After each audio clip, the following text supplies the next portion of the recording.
Welcome to குட்டி vlog. நான் நிறைய வீடியோஸில் மசாலா தூள் பவுடர்னு சொல்லியிருப்பேன். ஸோ அந்த மசாலா தூள் பவுடரை எப்படி அரைக்கிறதுங்கிறது தான் நம்ம பார்க்க போகிறோம்.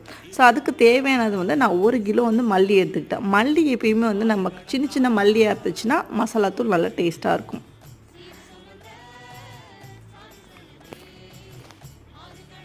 இது கூட சீரகம் 1/4 கிலோ எடுத்துக்கிட்டேன். சீரகம் பார்த்திங்கன்னா சின்ன சீரகமாக இருக்கணும், பெருசாக இருக்கக்கூடாது. சோம்பு ஒரு 100 கிராம் எடுத்துக்கிட்டேன். மஞ்சள் கட்டி மஞ்சளாக இருக்கணும், 100 கிராம் எடுத்துக்கிட்டேன்.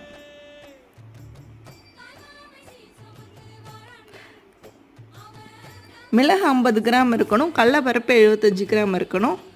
ஸோ இதெல்லாம் நல்லா வெயிலில் காய வச்சதுக்கப்புறமா கசகசா 75 கிராம் சேர்த்துக்கிறேன்.